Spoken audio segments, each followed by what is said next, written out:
చిత్రంతో over night global star గా మారిన రిషబ్ శెట్టి ప్రణాళికలు ఇప్పుడు సినీ పరిశ్రమలో చర్చగా మారాయి. ఒకే ఒక్క ఫ్రాంచైజీతో బాక్స్ ఆఫీస్ వద్ద తన మార్కెట్ ను పాన్ ఇండియా రేంజ్ కు చేర్చిన ఘనత అతడిది. కేవలం 125 కోట్ల బడ్జెట్ తో రూపొందిన Kantara prequel Kantara 2 theatrical run లో ఏకంగా 852 కోట్లకు పైగా గ్రాస్ వసూలు చేసి 2025లో టాలీవుడ్ బాలీవుడ్ చిత్రాలను అధిగమించి బిగ్గెస్ట్ బ్లాక్ బస్టర్ గా నిలిచింది. మొదటి భాగం సాధించిన 407.82 కోట్ల లైఫ్ టైమ్ కలెక్షన్లను ఇది డబుల్ మార్జిన్ తో బ్రేక్ చేసింది. ఫ్రాంచైజీలో 2 సినిమాలతో 1250 కోట్ల రేంజ్ హీరోగా ఎదిగాడు. ఇప్పుడు ఇదే జోస్ తో తన తదుపరి historical project the pride of Bharat Chhatrapati Shivaji Maharaj కోసం రిషబ్ ఒక భారీ మాస్టర్ ప్లాన్ తో ముందుకు సాగుతున్నారు. రిషబ్ శెట్టి కేవలం ఒకే భాగంతో ముగించకుండా ఈ చారిత్రాత్మక కథను 2 భాగాలుగా ప్రేక్షకుల ముందుకు తీసుకెళ్తున్నారని తెలుస్తోంది. కాంతారా ఫ్రాంచైజీ తరహాలోనే ఈ 2 భాగాల స్ట్రాటజీతో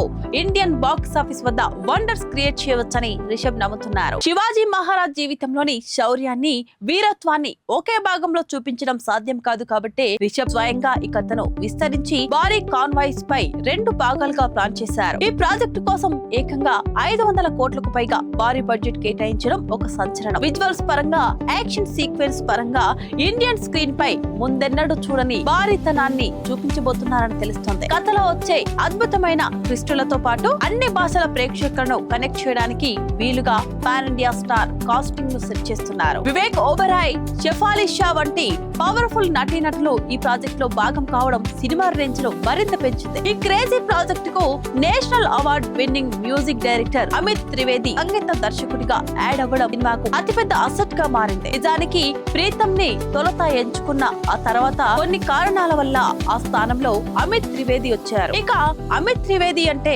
క్లాస్ ని ఆకట్టుకునే మెలోడీస్ ఇస్తూనే పవర్ఫుల్ బ్యాక్గ్రౌండ్ స్కోర్ ఇవ్వడంలో దిట్ట. ప్రసూన్ జోషి పవర్ఫుల్ లిరిక్స్ కు అమిత్ త్రివేది అందించే మ్యూజిక్ తోడైతే థియేటర్ లో పూనకాలు గ్యారంటీ అని మేకర్స్ నమ్ముతున్నారు. కన్నడ ఇండస్ట్రీ నుంచి కేజీఎఫ్ సిరీస్ తో రాకింగ్ స్టార్ యష్ ఏ విధంగా గ్లోబల్ వైడ్ గా షైన్ అయ్యారో ఇప్పుడు రిషబ్ శెట్టి కూడా కాంతారా ఫ్రాంచైజీ సక్సెస్ తర్వాత మరింత భారీ ప్రణాళికలతో ముందుకు వెళ్తున్నాడు. ఇప్పుడు యూనివర్సల్ అప్పీల్ ఉన్న ఛత్రపతి శివాజీ మహారాజ్ ప్రాజెక్ట్ తో ఇండియన్ సినిమాపై తన ముద్రను మరింత బలంగా వేయడానికి పక్కా ప్లాన్ తో దూసుకెళ్తున్నాడు. ఛత్రపతి శివాజీ తనయుడు శంభాజీ మహారాజ్ జీవిత కథతో రూపొందించిన చావా చిత్రం గత ఏడాది విడుదలై సంచలన విజయం సాధించిన సంగతి తెలిసిందే. ఇటీవల శివాజీ మహారాజ్ కథతో హిందీ, మరాఠాలో రితేష్ దేశ్ముఖ్, ఎనిలియా దేశ్ముఖ్ జోడీ రూపొందించిన బయోపిక్ చిత్రం కూడా భారీ బ్లాక్ బస్టర్ గా నిలిచింది. ఆ సినిమా కంటే అత్యంత భారీ బడ్జెట్ తో ఇప్పుడు రిషబ్ శెట్టి తన ఫ్రాంచైజీ సినిమాను అత్యంత భారీగా రూపొందిస్తుండటం ఆసక్తిని కలిగిస్తుంది. టాప్ క్లాస్ టెక్నీషియన్లు, విజువల్, గ్రాఫిక్ ఎఫెక్ట్స్ కోసం ప్రొడక్షన్ టీం భారీగా పెట్టుబడులు పెడుతుండడం చర్చగా మారింది. శివాజీ మహారాజ్ కథను తెరపై గూస్ బంప్స్ తెచ్చేలా ఆవిష్కరించడం పైనే విజయం ఆధారపడి ఉంది.